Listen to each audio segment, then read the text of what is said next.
नमस्कार दोस्तों, हमारे YouTube चैनल बुक्स प्ले में आपका स्वागत है। आज हम बात कर रहे हैं जोसेफ मर्फी की किताब the miracles of your mind की।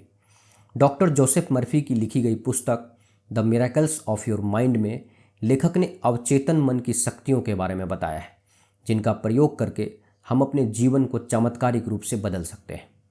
दोस्तों, ये वीडियो का तीसरा पार्ट है। इस वीडियो के अगले पार्ट का लिंक नीचे डिस्क्रिप्शन में दे दिया हूँ। इस वीडियो को देखने के बाद आप बाकी पार्ट्स को ज़रूर देखें। तो चलिए शुरू करते हैं। डॉक्टर पार्कर के अनुसार प्रार्थना चिकित्सा अवचेतन में मौजूद इन विकारों के कारणों पर हमला करने का मनोशारीरिक प्रयास है। 4 बुनियादी व्यक्तिगत मुश्किलें हर चीज़ की जड़ है जिनसे अवचेतन मन में गड़बड़ियाँ होती हैं। डॉक्टर पार्कर ने कहा था, वे हैं डर, नफरत, अपराध बोध और हीनता। रेडलेंस प्रार्थना चिकित्सा प्रयोगों में प्रोजेक्ट्स में शामिल हो रहे रोगियों को मानक मनोवैज्ञानिक परीक्षणों की श्रृंखला दी गई, जिसमें ये बुनियादी मुश्किलें सबसे पहले खोजी गई। बाद में रोगी सप्ताह में एक बार 90 मिनट के समूह स्तर में अपनी समस्याओं पर बातचीत करते हैं। हर रोगी के परीक्षण में जो मुश्किलें या उसके व्यक्तित्व के नुकसानदेह पहलू निकले हैं, इस समूह स्तर में उसे एक सीलबंद लिफाफा दिया जाता है। घर लौटने के बाद रोगी लिफाफा खोलते हैं, जिसमें उन्हें अपने एक नए अवांछित पहलू का पता चलता है, और अगली समूह मीटिंग तक वे दैनिक प्रार्थना करके उस खास मुश्किल या अवांछित पहलू को सुलझाते हैं। केवल एक ही अनिवार्यता है, हर रोगी को सोने से पहले हर रात नियमित रूप से प्रार्थना करना आवश्यक होता है।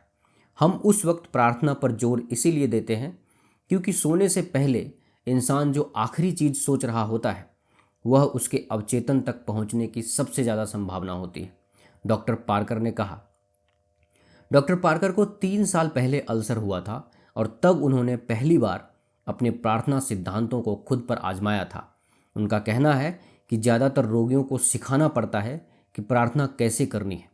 क्लिनिक के प्रार्थना चिकित्सा रोगियों को प्रार्थना की सकारात्मक नीति सिखाई जाती है। प्रेम और ईश्वर तथा सृष्टि की प्रत्येक अवधारणा पर जोर दिया जाता है। हम अपनी प्रार्थनाओं में स्वास्थ्य की भीख नहीं मांगते हैं, हम तो अस्वस्थ तत्व के उपचार के दृढ़ कथन कहते हैं, जिस पर रोगी आक्रमण करना चाहता है। यह ऐसे सकारात्मक दोहराए जाने वाले अंदाज में किया जाता है जो अंततः अवचेतन में धंस जाता है और उस व्यक्ति का हिस्सा बन जाता है।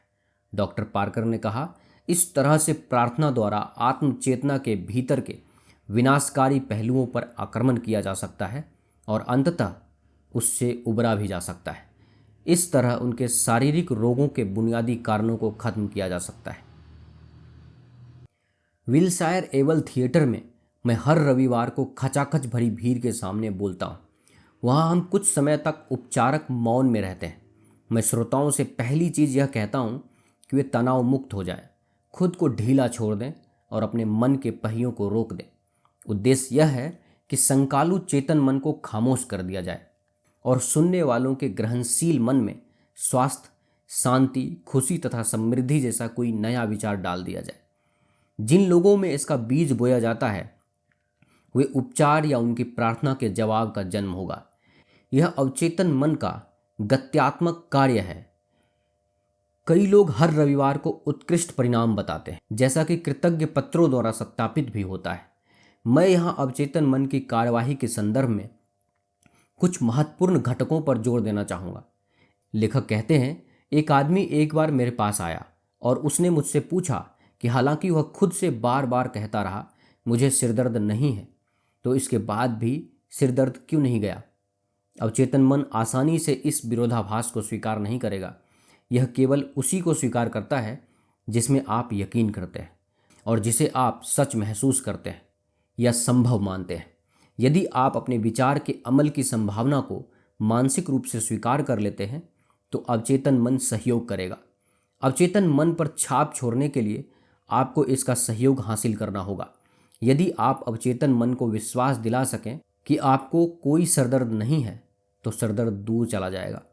मैंने उसे इस तरीके का सुझाव दिया, बार बार शांति से और धीरे धीरे घोषणा करो, यह जा रहा है। इस तरीके से वह विचार या निष्कर्ष अवचेतन मन के समझदार गहरे स्वरूप को ज़्यादा अच्छी तरह विश्वास दिला देगा। उसे परिणाम मिले और उसने इसमें कुछ और जोड़ दिया, यह कभी नहीं लौटेगा। वर्षों से उसे माइग्रेन का एक भी दौरा नहीं पड़ा है। हालांकि पहले वह इससे बारंबार कष्ट उठाता था। उसके मन में यह विश्वास या आशा रहती थी कि हर मंगलवार और शनिवार की सुबह उसे माइग्रेन के दौरे पड़ेंगे। यह भावना उसके अवचेतन मन के लिए आत्म सुझाव के रूप में काम करती थी। अवचेतन मन उसके आदेश का पालन करता था और उसे निश्चित समय पर सरदर्द करा देता था। अवचेतन मन बस यही कहता था, आज मंगलवार की सुबह है, बॉस सरदर्द चाहते हैं। इस नकारात्मक सुझाव को उपयुक्त विपरीत सुझाव के जरिए खारिज किया गया। यहाँ एक और उदाहरण है। लेखक कहते हैं, एक बहुत बुद्धिमती महिला कुछ साल पहले मेरे पास आई और बोली कि उसे एक त्वचा रोग था जो ऑइंटमेंट लगाते ही चला जाता था, लेकिन जैसे ही वह ऑइंटमेंट लगाना छोड़ती थी वह लौट आता था। वह किसी से द्वेष नहीं करती थी, वह बहुत धार्मिक थी और भावनात्मक दृष्टि से अच्छी तरह संतुलित नजर आती थी। उससे बातचीत करने पर मैंने पाया कि उसे हमेशा त्वचा रोग होने का डर लगा रहता था। दरअसल यह उसके अवचेतन मन के लिए एक बहुत शक्तिशाली सुझाव था, और चूंकि अवचेतन मन सुझाव और विश्वास द्वारा नियंत्रित होता है, इसीलिए उसने इसी अनुसार प्रतिक्रिया की। दिन में 2-3 बार दृढ़ कथन कहती थी, मैं निरोग, निर्मल और आदर्श हूँ, मेरी त्वचा आदर्श है, मैं ठीक हो चुकी हूँ। कुछ नहीं हुआ। आप तुरंत देख सकते हैं कि उसके मामले में क्या हुआ। जब वह कहती थी मेरी त्वचा आदर्श है, तो इससे हर बार उसके दिमाग में एक झगड़ा शुरू हो जाता था। उसके भीतर कोई चीज़ कहती थी, नहीं, तुम्हारी त्वचा आदर्श नहीं है। आगे बताई गई तकनीक उसके लिए बेहतरीन काम किया। वह एक दिन में 3-4 बार 5-10 मिनट तक यह कथन दोहराने लगी। अब यह बेहतर के लिए बदल रहा है। इससे उसके चेतन या अवचेतन मन में कोई झगड़ा नहीं हुआ। बाद में परिणाम मिले, समस्या धीरे धीरे गायब हो गई और दोबारा कभी नहीं लौटी। मुझे यकीन है कि उसने इसकी वापसी का सुझाव देना बंद कर दिया था। मुझे जिसका सबसे ज़्यादा डर था, वही विपत्ति मुझ पर आन पड़ी है। अपना उपचार करने के लिए अवचेतन मन पर भरोसा करें। इसने आपके शरीर को बनाया था और यह इसकी सारी प्रक्रियाओं तथा कार्यों को जानता है। यह उपचार करने और आपके स्वास्थ्य को आदर्श बनाने के बारे में आपके चेतन मन से कहीं अधिक जानता है। अवचेतन मन, जिसे कई बार गहन स्वरूप भी कहा जाता है, आपके शरीर के बारे में जितना जानता है उतना तो संसार के सबसे समझदार लोग भी नहीं जान सकते। कभी भी मन पर दबाव ना डालें या इसे विवश ना करें। हम यह नहीं कह रहे कि मैं निरोग, निर्मल और आदर्श हूँ। यह कहने वाले कुछ लोगों को परिणाम नहीं मिलते हैं। जाहिर है उन्हें मिलते हैं, क्योंकि वे खुद को इस पर यकीन दिलाने में समर्थ हो जाते हैं। इंसान की व्यक्तिपरक आस्था की बदौलत अंधे विश्वास और आस्था से परिणाम मिलते हैं।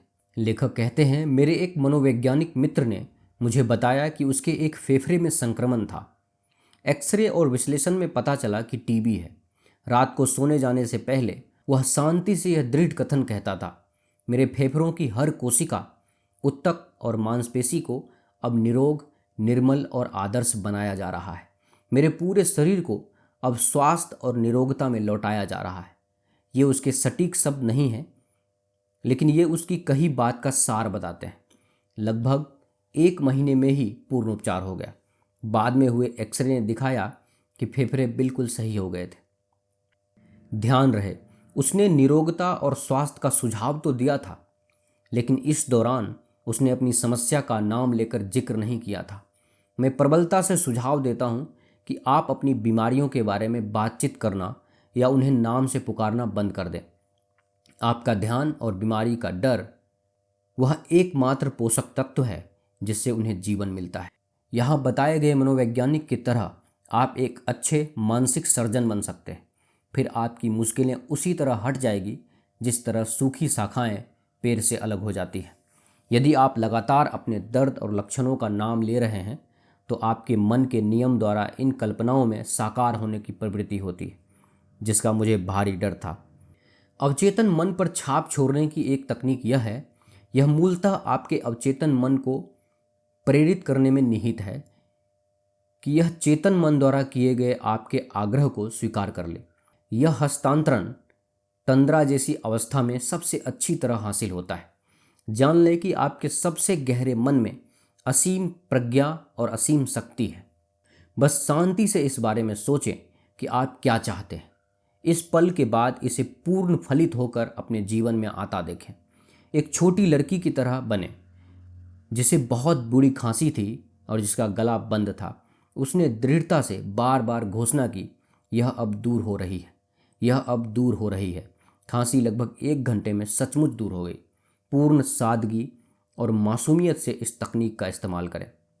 याद रखें कि आपके शरीर में एक जैविक व्यवस्था है जो स्वैच्छिक और स्वचालित नर्वस सिस्टम की तुलना में चेतन और अवचेतन मन के पारस्परिक प्रभाव को दर्शाती है।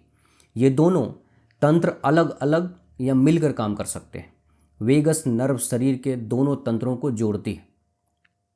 जब आप कोशिकीय तंत्र और आँख, कान, हृदय, लीवर आदि अंगों के तंत्र का अध्ययन करते हैं तो आपको पता चलता है कि उनमें कोशिकाओं का समूह शामिल होता है जिसमें एक सामूहिक प्रज्ञा होती है जिसके द्वारा वे मिलकर काम करती है और मास्टरमाइंड चेतन मन के सुझाव पर आदेश लेने तथा निगमनात्मक तरीके से उन पर अमल करने में समर्थ होती है।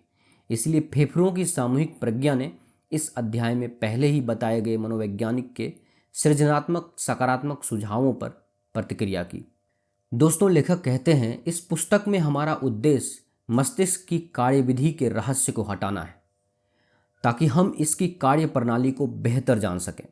तनाव रहित अवस्था में व्यक्तिपरक मन सतह पर आ जाता है और उपचार द्वारा सुझाए गए सही तरीकों पर काम करने लगता है। तब मन का गत्यात्मक कार्य वेगस नर्व के माध्यम से भूमिका निभाता है। नींद और जागृत अवस्था के बीच में मन अपनी भौतिक कैद को तोड़ता है। यह समय और काल की सीमाओं से परे हो जाता है तथा अपनी आंतरिक स्वतंत्रता का ऐलान कर देता है। अपने उपचार को यह कहकर कमज़ोर न करें, मुझे उम्मीद है या यह बेहतर होगा।